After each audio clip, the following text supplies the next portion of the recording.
كما جاله إياك ربي كيتي وقوقف طفولة توبة فمتي أمة رسوله إرقم رحمة علين جاي جاكولا نمسان جالتو يزاني ساتولا نمني وان جالتو يا داولي بولا أما سنوفا دبلو محبة رسولا صلاة من الله وسلام على أرقن إرقم جاله كنياف بالمني كربي كجيلا وان وليادا تشيسوف كانت كجيلا ركو قمنو قريب.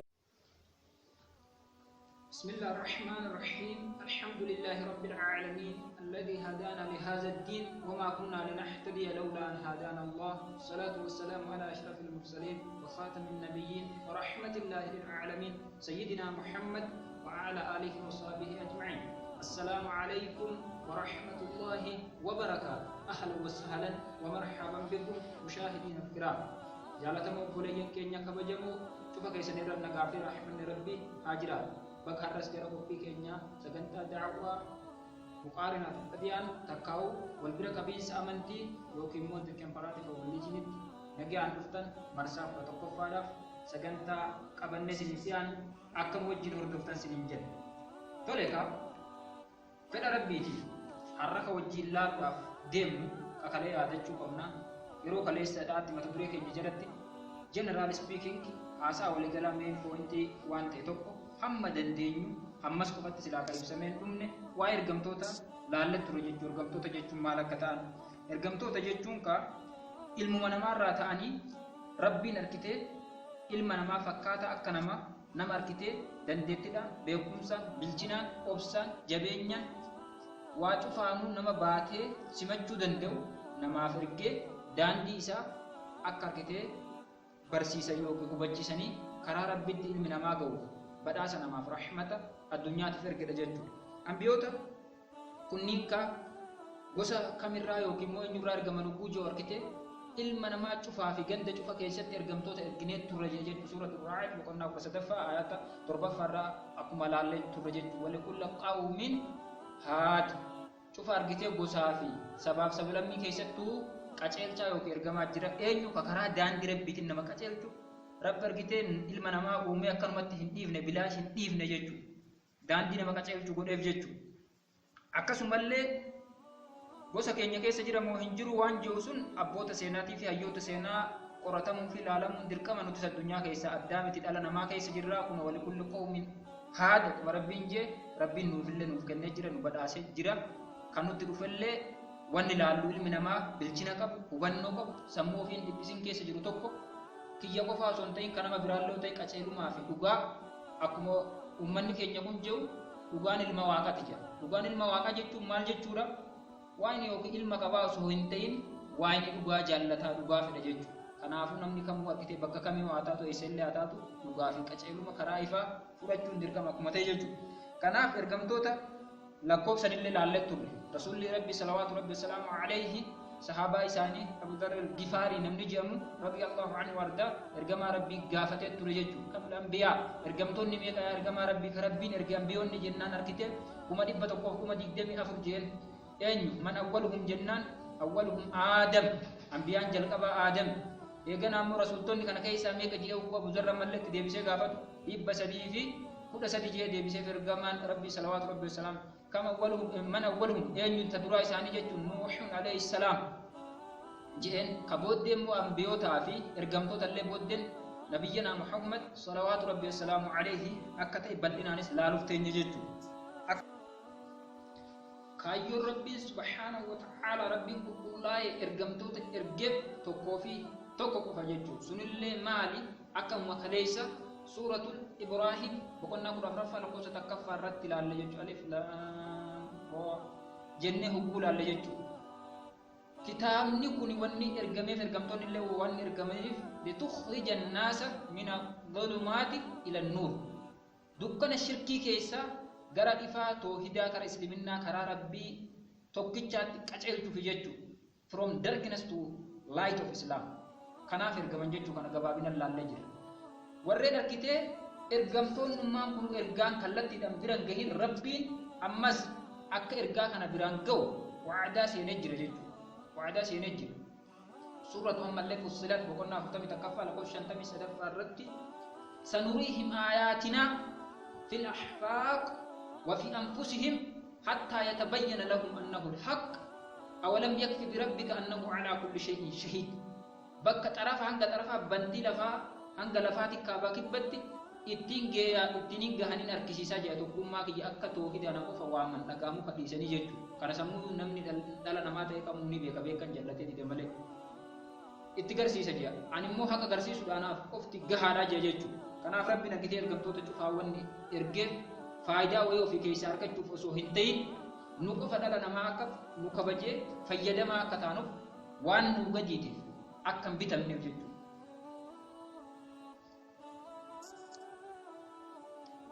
Rabbiin subhaanahu wa ta'ala akkasitti dhala namaa akkuma uumaa badhaafamaa fi uumaa caalchifamaa godhe nu keessa argitee nama irra caalaa fi bilchinaa fi qobsa qabuu fi dandeettii qabu filee tolchee ilma namaatiif argitee daandii akka agarsiisu barsiisa akka ta'u erge jechuudha. Namoonni kunniin illee ergamtoota yookiin rasuultota jedhaman jechuudha. Rabbi subhaanahu wa ta'ala waa'ee isaanii gabaabinatti yoo himu jechuudha. Nama argitee keessaruu aadaadhaan bulla jedhee aadaa dogoggoraa qabatee taa'u malee tokko ka maqaa muslimaa qabatee dhagaamu ka jala deema mallee dubbiin hin galiniif dhibuu danda'a. Sanirrallee immoo keessa'u nama aadaadhaan deddeemu rakkisuu danda'a jechuudha. Akkamiin nama akka nuyi ka nyaatu ka dhugu ka wantoota nu fayyadamu ka haadha warraa qabu ka ilmaan qabu jireenya akka nuyi geggeeffatu kana nutti ergaa kun olaantummaa biraatii akka hin ji'amneef rabbummaan deebi'u hubbulaatu suuratul anbiyaa suuraa ergamtoota boqonnaa 21ffaa quraana rabbiin buuse subhaanahu wa ta'ala ayata 7 hamma 8 irratti maal jedha rabbiin subhaanahu wa ta'ala hubbuu dubbatu wamaa arsalnaa qablaka illaa rijaalan nuuhii si dura waa takkallee beeksisa hin goone yookiin ergamaa goone hin ergine dhiirota malee jedha jechuudha. Dhiirotuma qofa erginee jedha ilayhim gara isaanitti waa'ee yookiin immoo beeksisa goone hin ergine fasaluu ala dhikri in kuntum laa ta'lamuun yoo warra seenaa hin beekne qorattanii dubbisanii fi galle taate naguma teessanii akkamitti akkana hin jiinaati warra seenaa hayyoota seenaa warra seenaa dhugaa qoratee harkaa qabu ka akka ibnu kasiir faa bira dhaqaa jechuudha. Ka akka ibnu xabarii faa bira dhaqaa ka akka ibnu jararii faa ka akkanaa ka ulamaan islaamaa guguddaa jira warra kitaaba addunyaadhaaf gumaacha jechuudha kitaabota seenaa. وما جعلناهم جسدا لا يأكلون طعام وما كانوا خالدين ورين اركني يكون الا اركته ورنياته هنيان نغونين اركني ورما اكسيت نياكو ما بوسين جتن سن اما اللي ور زارارم جراتون غون ندو انا كما سندو تنجا ونن اركني برسيسا كتا كيس دابته سي برسيسو هندو جچوم ميت اتس يرو برا برسيسا نتا هاتو akkasi dura jiru kabajjee irraa barachuuf hordofuun akkuma daandii jireenya keetii barnoonni si qaceelchu ergamtoonni illee karaa rabbii si qaceelchudha nama akka keetii ta'u wajjin jechuudha.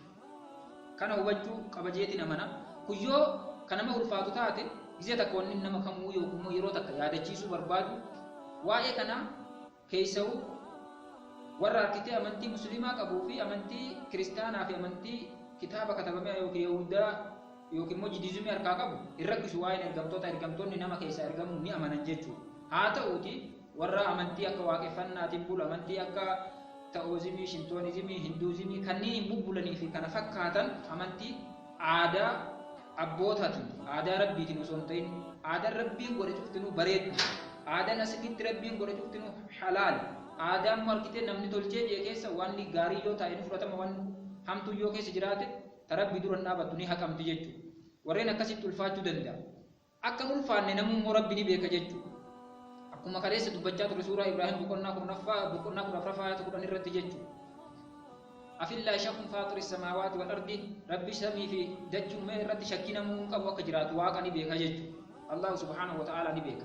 Eega beekee jee waa'ee dura wanni beekuu qabu rabbiin waa tokkotti akka hin fakkaanne dandeettiidhaan ga'uumsaan beekumsaan arguudhaan dhaga'uudhaan waan tokkotti uumamtoota uume kana qilleensa fakkaatu ilma namaa fakkaatu maleekaan fakkaatu fakkiin qabu leessa kamislii shay'un wa huwa samii'ul basiir eega ta'e namni ni beeka jechuudha. Namni waaqeffataallee sabni keenya kun akka rabbiin dandeettii keessatti beekumsa keessatti ga'uumsa keessatti argaa keessatti dhageettii keessatti waa cufatti uumaa uume kanaan waliin fakkaanne ni beeka ni amana.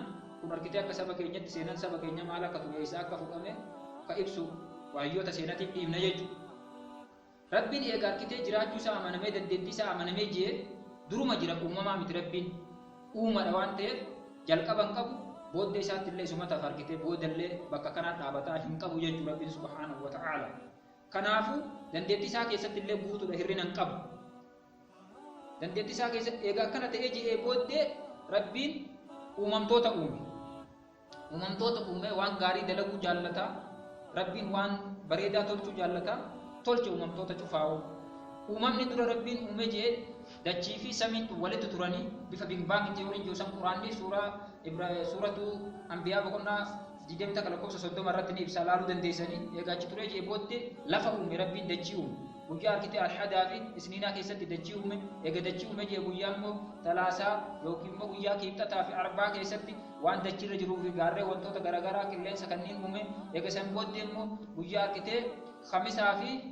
jimmataa معلوم ربي سبحانه وتعالى سمي في ورجيواني في أدو سير رجلتو كنا علمي نمال له وجوه تجرب بود كنا ومنتو تأمي كنا شوف يسار ربي وني نجعل جسيفي كبجة علمنا ما كنا الله فاجئ أركض كنا نفسي كبجة جت ربي سبحانه وتعالى أكمل إنه كبجة كان مالي مركانيسنا سورة الإسراء بقولنا كنا تربفا قرآن كيسك آيات ترباتا ما فرت ولقد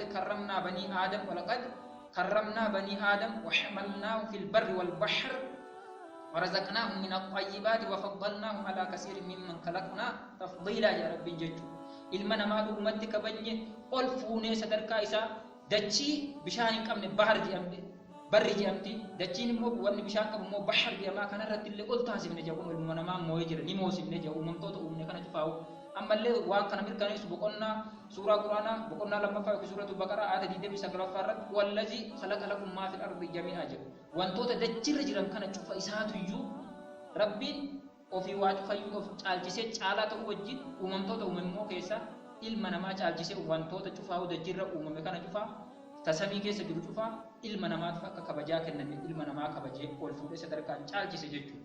Amma mee yootiin kun of laalte namni kitaaba rabbii beeku ni galaa ka kitaaba rabbii hin beekne si haa galu dubbiin haqiiquma jechuudha. Si'ii kanarra bitaa mirga keetirra maleekaa si eega si'ii laafaa kana fuuldura kee mirga kee bitaa kee akkana dhaabatan jechuudha. Yeroo ati dhabde silaa mixiin ka funyaan si seen uggoo ati tuutte akka hantuunni si fiigu ni beekta jechuudha. Maleekota sirraa eege jechuun si cinaa dhaabbatanii akkasitti rabbiin si'ii laafaa kana maleekotaan akka waraanaa jechuudha sekuritii forsii si godhee si kabaje jechuudha. Wantoota immoo asirra jiran akka itti qananiif itti fayyadamtu si godhe si caalchise jechuudha. Uumamummaa akkasii gaala ra'ee farda qalattee kaan nyaattee kaan yaabbattee kaan ilmattee itti ooltu. Kun guutuun tola rabbiin ilma namaatti oole kabajee eegajee booddellee ilma namaa kana keessaa ilma namaa walirra caalchise jechuudha. Maaliif akkana godhu uumamtoota kana wanni rabbii walirra caalchise hikmaa jechuudha. Walaa kaddamaniif yookiin walaa tajaajilaniif. Akkuma Oromoon jee walqixxeen farda waliin feetu jaa osoo harkitee ariifatti illee walqixxaannee waa cufaan beekumsaan dandeettiin qabeenya walqixxaannee namni walii hajamu hin jiru walillee kabaju akkasitti hin jiru jechuudha. Kanaafuu cuftinuu hikmaa qabdi ogummaadhaan rabbiin waan uumee akka wal kabajnuuf wal tajaajiluuf sadarkaa nu caalchise. Akkasumallee eega uumee ilma namaatillee sadarkaa walirra caalchise kaan beekumsaan badhaasa kaan qabeenya kenneef akkasitti beekumsaa fi dandeettii waa cufaa horee ka kenneef ambiyoota jechuudha. Suuratul Baqaraa boqonnaa lammaffaa ayata 253 irratti jechuudha tilka rusul faddalnaa ba'dahum alaa ba'd minhum man kallama Allaahu wa rafa'a ba'dahum darajaat wa aataynaa Iisaa ibna Maryam al-bayyinaat wa ayyadnaahu bi ruuhil qudus ka jedhu ergamtoota ergine kanallee sadarkaa walirra caalchifne jira ergamtoota kana akkuma dubbanne ergamtoonni 124 eegas rusultoonni 313 eegana ammoo isaan keessa argite 25 quraana keessatti dubbate warreen dubbate san keessa ammoo ergamtoota yookiin rusultoota 313 erge isaan keessa illee rabbiin akkasuma sadarkaa walirra caalchisee jechuuf fileedha. Sadarkaa walirra caalchisuun ergamtoota 5 immoo jechuudha. Nabi Nuh, Nabi Ibrahim, Nabi Musa, Nabi Isa fi Nabi Muhammad ulul azmi warreen akkaan murannoo fi obsa qaban jeeti warreen 5 kana caalchise jechuudha. 5 kana keessa illee akkasuma caalchise jechuudha. Ergamaan kana cufarraa caalaa fi hangafni uume maleekarraas wantoota uumame cufarraa ka caalu eenyu godhe nabiyyana Muhammad salawaatu rabbii wassalaamu alayhi hanga arshiitti waame sagalee rabbii haasaa rabbii dhaggeeffate akka salaata nutti fide namuu ni beeka. Eegasiillee bifuma kanaan itti aansee nabiyyana Ibrahim itti aansee lammaffaarra kaa'e nabiyyana Muusaa sadaffaarra kaa'e jechuudha gaara Tuuri Seenaatti ka dubbise. Bifuma kana wantoonni rabbii walirra caalchise akkuma walirra si caalchisee sadarkaa beekumsa dandeettii qabeenya sitti kenneensillee itti gaafatamummaan keetillee akkasi. Wanni ergamtoota kana rabbiin kaa'ee fi subhaanahu wa ta'ala namarratti nugusa diktaatara haa ta'anii nama haa cunqursanii akka warra imbiyyee osoo hin ta'in warra harka muree harma muruu nugusaa namarra barbaadu osoo hin ta'in yookiin asee yookiin kiingii akkana osoo hin ta'in nama haa tajaajilaniif dhala namaa dukkanarraa kara ifaatti haa waamaniif jechuudha. Akkuma matsaafa quddusii keessattuu dubbatu Nabi Ciisaan wangeela Yohaannis boqonnaa 13 lakkoofsa 13 irratti miila hordoftoota isaa taa'ee dhiqe jedha miila barattoota isaa. Silaa isa sadarkaan irra guddaa dhiquun isaa kun maali ergamtoonni kabajaa guddaa dhala namaaf tajaajiluudhaaf akka dhufani jechuudha. Gabrummaa dhala namaa gabrummaa jalaa baasu cunqursaa jalaa baasu kabajaa ilma namaa rabbiin kabajasanitti ilma namaa deebisuudhaaf dhufan jechuudha. Kana ta'uu namuu hubatee fi ifa ta'e jeetii yaada bal'inaan laaluu ni danda'a. Mee amma immoo yeroo baay'ee mormiin kan irratti mul'atu kan namummaa namoota gidduu garaagarummaan baay'een argamee jee dhala namaa gidduutti waa'ee nama tokkoo nama kabajamaa rabbiin kabajee fi jaallate sadarkaa isaa dhugaa madaala hangaa qur'aanaan laalla jechuudha. Eenyu namni kun ufuu jedhu Ciisa ibnu Maryam jechuudha. Ciisaa yookiin Iyesuus ilma Maryam waa'ee isaa kana laalla. Waa'ee isaa namoonni musliimni waan jiru qaba, kiristaanni waan jiru qaba, warri yahudotaa waan jiran qaban. Akka musliimatti nuti maal jenna? Inni gabrichaa fi ergamaa rabbiiti yookiin inni tajaajilaa rabbiitii fi ergamaa rabbiiti jennee amanna. Akka warra kiristaanotaatti waa hedduu jedhamaa ilma ni jedhamaa, gooftaa ni jedhamaa, fayyisaa ni jedhamaa hangana jedhamee lakkaa'amu. Akka warra yahudotaatti immoo inni harkitee afaan jechuun nama ulfaata nama safuu qabutti nama harkitee akka bifa diqaalaa yookiin immoo abbaan qabnee bifa kanaan arrabaatiin dubbatama jechuudha xiqqeessanii. Akka immoo warra amantii waaqeffannaattis namni harkitee abbaa malee dhalate safuu jedhanii amantii abbaa malee dhalachuun dhugaadha yoo diqaalaa taate safuudha dogoggora akka shari'aattis dhorkamaadha. Garuu immoo rabbiin abbaa malee nama uumuu dandeettii qaba. Nama akkamii akka ta'e wajjin laalla jechuudha. Tole kaa waa Ciisa ibnu Maryam laalla jechuudha. Osoo harkitee warreen dogoggoroo akkasiin ta'in dhuguma inni tajaajila rabbiitii fi yookiin immoo harkitee nama waa'ee Nabi Ciisaa yookiin Iyesuus Kiristoos irratti jechuudha. Waa'ee Ciisa irratti rabbiin akka maal jiru inni gabrichaa fi ergamaa isaa yookiin immoo nama isaa qaalii godhuu fi yookiin immoo tajaajilaa rabbiitii fi ilma namaatiif banii Israa'eliidhaaf yookiin immoo gosa Israa'el saba Israa'eliif ergi ta'uu isaa dubbata jechuu ifatte.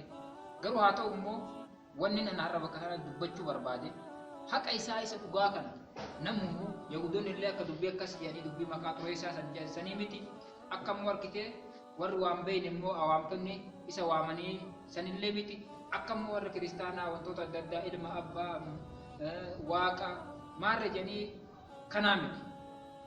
Wanni nan har'a dhugoomsuudhaaf isiniif galchuu barbaade lallaba sobaa waan jedhan jechuudha. Da'awaa yookiin lallaba sobaa yookiin immoo harkitee ergaa sobaadha qapheenxonni jiran jechuudha. Ispeeshaal yeroo baay'ee yookiin immoo kiristaanonni jiran jechuudha. Isa kana ragaadhaan laallaan akkanumatti hin sobsiifne nama immoo arrabsuu miti. Dhugaadha yoo ta'e atis ragaa kee fidachuu wanni barbaada. Qabxii 5 waa'ee isaa irratti jechuudha. Waa'ee Nabi Ciisa irratti jedhamu. Lallaba sobaa tokkoffaa Iyesuus yookiin Ciisaan waaqa jedhanii odeessuu takka ni laalla. Lallabni lammaffaadhaa immoo wanni sabanii itti kottu jechuudha. Iyesuus gooftaadha. Lallabni sadaffaadhaa Iyesuus fayyisaadha. Fayyisaan isa balee hin jiru. Lallabni afuraffaadhaa Iyesuus ilma waaqaati jechuudha. Lallabni shanaffaadhaa Iyesuus karaadhaa jedhaniiti bifa kanaan Iyesuus qofa karaan jireenyi ifni jedhanii dubbatan jechuudha. Kan harkitee hamma tokko irraa laalla jechuudha waa'ee isaa haqummaa isaa. Tole duratti akka nama muslimaatitti lallaboota shanan kana soba ta'u takka takkaanin siniifaasa akka nama muslimaatitti namni muslimaa Ciisaa yookiin Iyesuus mee maal qabnaaf ilaalchi nu Ciisa irraa qabnu maali waan jiru yoo kalaallu taate jechuudha.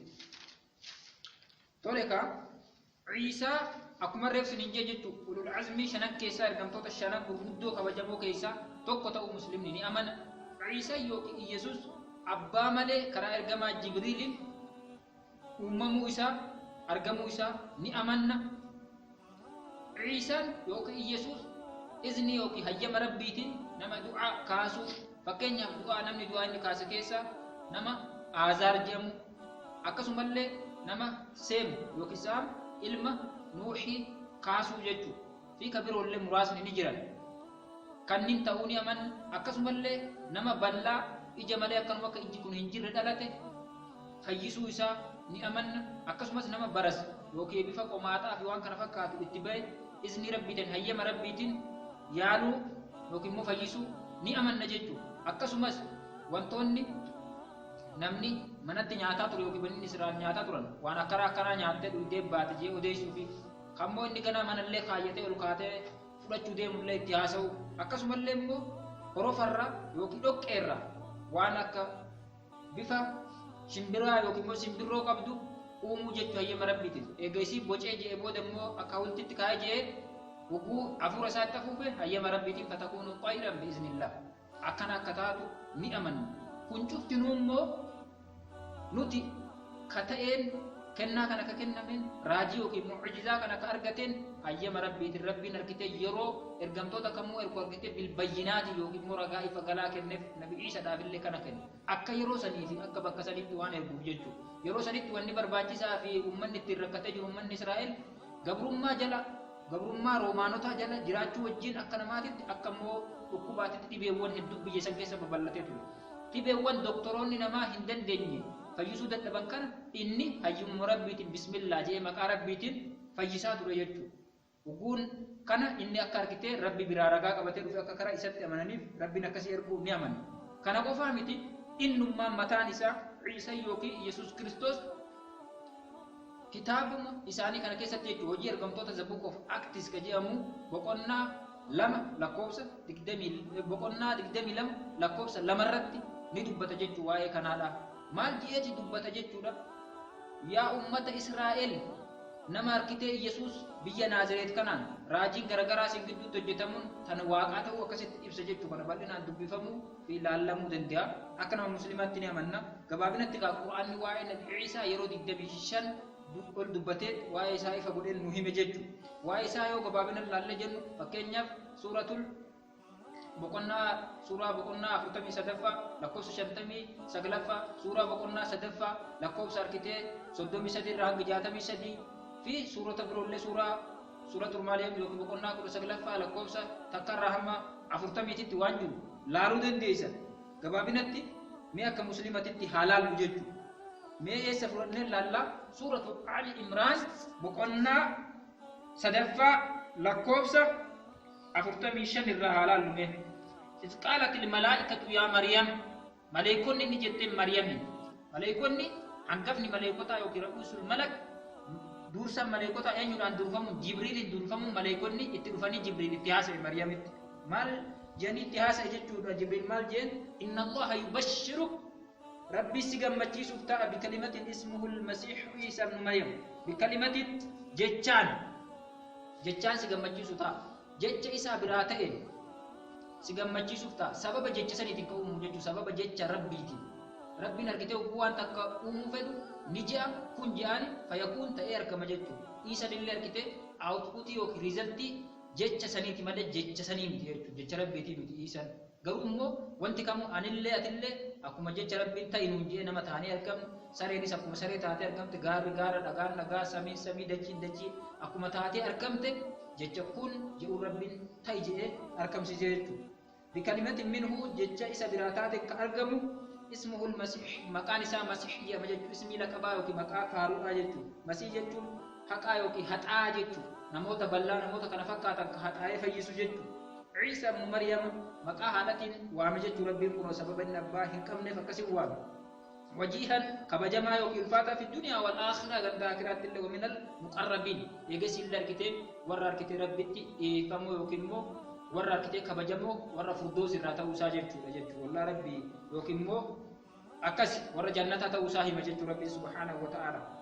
Raajii isaa kanallee ogummaa mallee boqonnaa 3ffaa lakkoofsa 46 wa yukallimu nnaasa fil maadi wakaala ilma namaatillee nu dubbisa fil maadi yeroo arkitee oguu dhalate oguu sabiyyi yeroo xiqqaasa waan beeknettillee jechuudha ni dubbisa jee wakaalaa mallee yeroo dargaggummaa yeroo ga'eessaa isaattillee ni dubbisa wa min as-saalihiin warreen gaggaarirraa illee jee rabbiin nu dubbata jechuudha isaan nama gaariin beekna jechuudha. قال ربي وقو كان مريم وقو جبريل إسيتي هاسئ ملائكون نمو سجدا رابطني جبريل لسان دربوات إتي هاسئ مريم أكا المانكم مجيسوف ربين ديمو همو كان مريم مال جتن جنجو جبريل دا أن يكون لي ولد ولم يمسسني بشر وصونا ما ولكم نبتي سالا هنقولين وسوار كتير نما ولدت كفين هنقولين أكمل تدل ماركتو دندا جنة قال كذلك الله أكست يخلق الله ما يشاء ربي كوافد وما بيك جن إذا قضى أمرا وقوم مرتدك مرتيسي وأنت كان تيجي بربادي ربي مرجان فإنما يقول له كن فيكون تيجان تي أركماج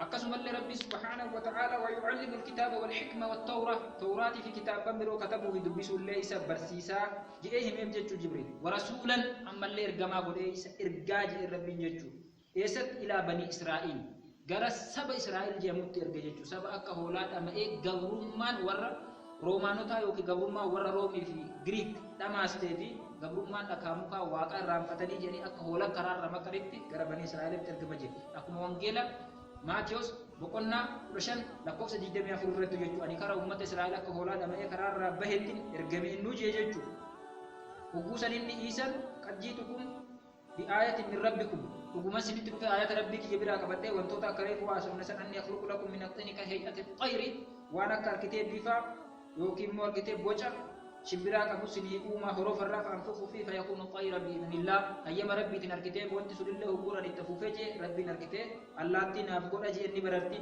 وأبرئ الأكمه والأبرص أمس نفيساني يالا مالي يالا جت الأكمه جت نما بالله يوكي جامع أنا لا يوكي مو جامع نترجم والأبرص جت نما اللي نما ركتير برس كم يوكي شولي كم يوكي قماتا كم وحي الموتى نما اللين دوئي اللين انجراجسا إذن ربي بإذن الله وأنبئكم بما كنتم أما اللي سنفنوا ديسا تأكلون وما تدخرون وان سنياتني رفتني في وان زمنا كايتن في بيوتكم إن في ذلك لآية لكم إن كنتم مؤمنين كل وان تقوم ربي سنكت التوراه جئن جتو أما سوان توراة في إنجيل كيس جرو نيتو غومسا تسنيت كفيت تقوم ربي أكا رفتني جئن غبابنة عيسى كنو أكي جيكرا للا جتو سورة آل عمران بقولنا سدفع لكوش شنتبي تكفرت إن الله ربي وربكم فاعبدوا هذا صراط مستقيم رتقها يا أمة إسرائيل ربين الله سبحانه وتعالى